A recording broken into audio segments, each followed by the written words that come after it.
64वें गणतंत्र दिवस पे हम आप सभी लोगों का हार्दिक स्वागत और अभिनंदन करते हैं।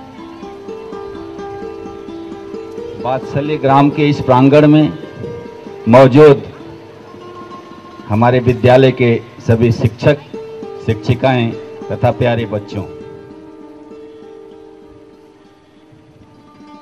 64 वर्ष हो गया गणतंत्र दिवस मनाते हुए। 1950 में पहला गणतंत्र दिवस मनाया गया था। तब से लेके आज तक 64 बार हम गणतंत्र दिवस मना चुके। मेरे मन में एक ही प्रश्न आता है कि शहीदों के मजारों पे लगेंगे हर बरस मेरे, वतन पे मरने वालों की यही बाकी निशा होगी। जिन लोगों ने फांसी के फंदे को चूमा था, जिन लोगों ने अपनी कुर्बानियां दी थी, उनको याद करने के लिए आज का दिन हमारे लिए सबसे महत्वपूर्ण है। हमें विचार करना होगा। 6000 वर्ष पहले भगवान कृष्ण ने गीता का उपदेश दिया था। हम सभी लोग उसको पढ़ते हैं। 6000 वर्षों से पढ़ते पढ़ते मुझे लगता है कि जिन लोगों ने सही मायने में गीता पढ़ी थी, उनमें से वो स्वतंत्रता संग्राम सेनानी, वो शहीद थे जिन्होंने फांसी के फंदे को हंस के चूमा था। करीब 2000 वर्ष पहले आपका ये जो बाइबल है ये आया था और करीब 1600 वर्ष पहले आपका कुरान आया। हम सबसे पहले गीता का उपदेश सुनने वाले, उसका पारायण करने वाले ऐसे हो जाएंगे मुझे नहीं लगता, क्योंकि हमने गीता पढ़ी तो है लेकिन उसको कभी धारण नहीं किया है।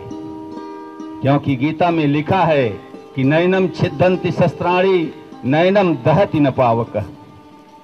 आत्मा न कभी मरती है और न कोई उसको मार सकता है, न अग्नि उसे जला सकती है, न कोई शस्त्र उसे काट सकता है।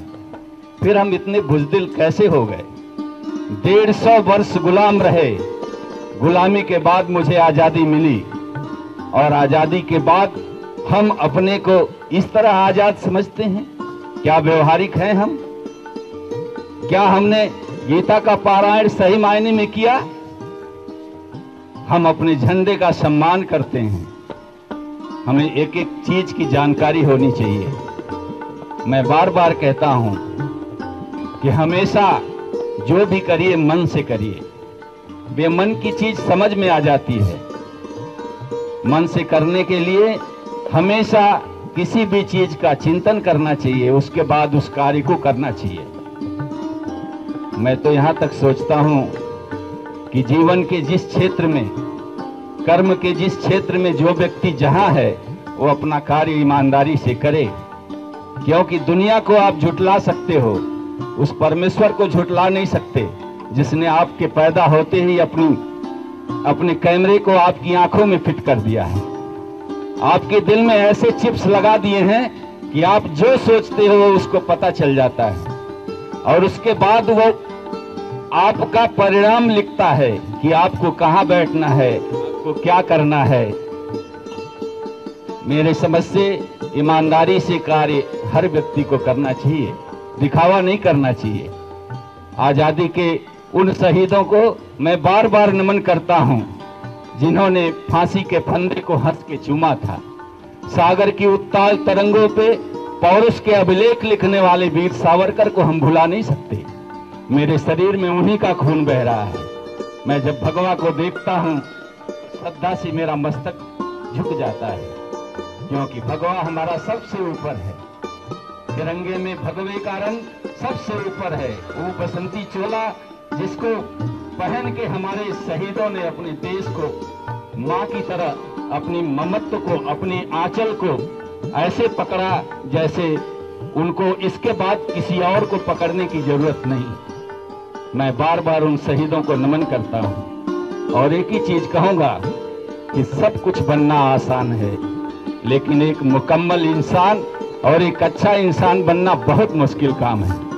इसलिए प्रयास ये करो कि एक अच्छा इंसान बनो। देश के काम आओ। अगर ये शरीर देश के काम आ जाए तो इससे बड़ा कोई जश्न नहीं हो सकता। ये प्यारे बच्चे हैं, मैं इनको एक गुलाब के फूल की तरह समझता हूं। मैं इनको बार बार इस गणतंत्र दिवस पे बधाई देता हूं और सबको ढेर सारा प्यार और प्रणाम करता हूं। मैं एक शब्द बोलूंगा, आप लोग उसे दोहराएंगे। जय हिंद, जय हिंद, जय हिंद। भारत माता की, भारत माता की, भारत माता की। जय हिंद, जय भारत।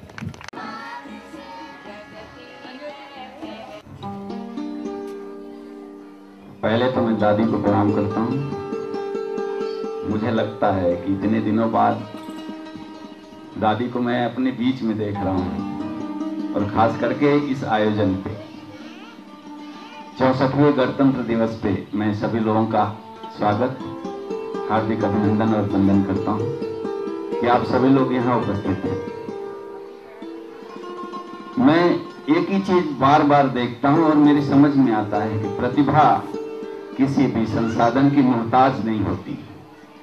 प्रतिभा एक झोपड़ी में भी अपनी प्रतिभा दिखाई देती है। मैंने देखा है जिनके पास पढ़ने के लिए बिजली के बल्ब नहीं है, लालटेन में पढ़ के उनका जो स्थान है वो प्रदेश में मेरिट में होता है। इसलिए कहीं भी प्रतिभा दिखे उनका उत्साह बढ़ाना चाहिए। मुझे लगता है कि बच्चों को पहले भरना चाहिए, आपको प्रेम से भरना चाहिए, निर्भीक बनाना चाहिए, क्योंकि अगर वो खाली होंगे तो जीवन भर खाली उसको भरने की कोशिश करेंगे, चाहे लालच से, चाहे धन से, चाहे किसी भी चीज से। इसलिए पहले भरिए उनको। मुझे लगता है जितने भी स्वतंत्रता संग्राम सेनानी या शहीद हुए हैं उनकी माताओं ने उनको भरा है, क्योंकि मुझे याद है जब मैं पढ़ता हूँ कहीं कहीं कि जब भगत सिंह के फांसी का वक्त था तो उनकी माँ की आंखों में आंसू था। तो लोगों ने पूछा कि तुम भगत सिंह की फांसी की वजह से रो रही हो? उसने कहा नहीं, मैं इसलिए नहीं रो रही कि मेरा बेटा फांसी पे जा रहा है, मैं इसलिए रो रही हूँ कि काश मेरी कोख ने एक आध और भगत सिंह पैदा किया होता तो उसको भी मैं देश के लिए कुर्बान कर देती। हमारी तरफ से माताओं की भूमिका सबसे महत्वपूर्ण है। जैसे मदालिसा ने अपने बच्चे को भरा था, जैसे भगत सिंह की मां ने भरा था, जैसे चंद्रशेखर आजाद की मां ने उनको भरा था, जिन्होंने हंसते हंसते गोली को अपनी कनपटी पे दाग लिया था। मैं उन्हीं के ठीक बगल का हूँ। बदरका के बगल में मैंने दीदी माँ के लिए एक आश्रम बनाया है, वात्सल्य आश्रम। वहां से बदरका दिखता है, गंगा पार कर लीजिए सीधे बदरका है। शायद मैं इतना सौभाग्यशाली हूं कि उसी विद्यालय में अध्यापन का कार्य मिला था, जहां के हॉस्टल में अपने देश के जितने भी स्वतंत्रता संग्राम सेनानी हैं वहां पे शरण लिया करते थे। डीएवी हॉस्टल की बात मैं कर रहा हूं। मैं बार बार जब उनको देखता हूं तो मेरे मन में हलचल सी होती है। मैं भगवा को क्यों अपना सर्वोच्च मानता हूं? मैं आपको आज बताऊं कि मुझे लगता है कि जिन लोगों ने शहादत देश के लिए दी वो उन्हीं में से एक हैं जो लोग भगवा धारण करते हैं, क्योंकि भगवा धारण करना बहुत आसान बात नहीं है, बहुत बड़ी बात है। कोई भी गंदा व्यक्ति भगवा नहीं पहन सकता। अगर पहन लिया है तो मेरा दावा है कि वो सुधर जाएगा, क्योंकि वो जहां खड़ा होगा उसका आत्मसम्मान, उसकी आत्मा उसको धिक्कारेगी कि मैं गलत जगह पे खड़ा हूं, इसलिए वो सही जगह पे आके खड़ा हो जाएगा। मुझे लगता है कि शहीदों की उन टोली में सारे भगवा वस्त्रधारी थे, इसलिए मैं उनको सच सच नमन करता हूँ।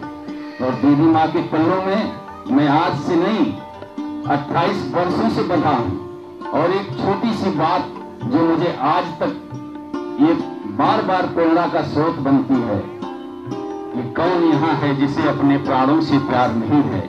लेकिन मित्रों, जुड़ा जगत में कहाँ संहार नहीं है। मृत्यु क्या है, वस्त्र बदलना, कुछ पल का विश्राम साथियों। जीवन एक अखंड पर्व है, साधारण त्योहार नहीं है। और मरने से डरने वालों को जीने का अधिकार नहीं। मुझे लगता है कि जो निर्भीक होगा, जो निर्बंध होगा, वो मस्त होगा।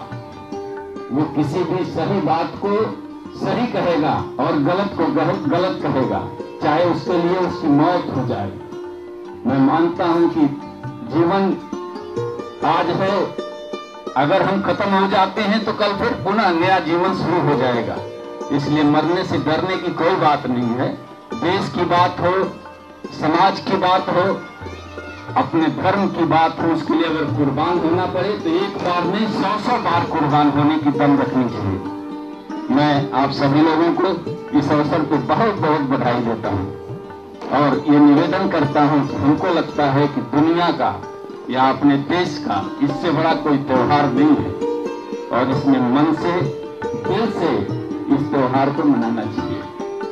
मैं पुनः इन बच्चों से भी चाहूंगा कि मैं बोलूंगा और आप पीछे पीछे बोलिए। जय हिंद, जय हिंद, जय हिंद। भारत माता की, भारत माता की, भारत माता की। जय हिंद, जय भारत। धन्यवाद।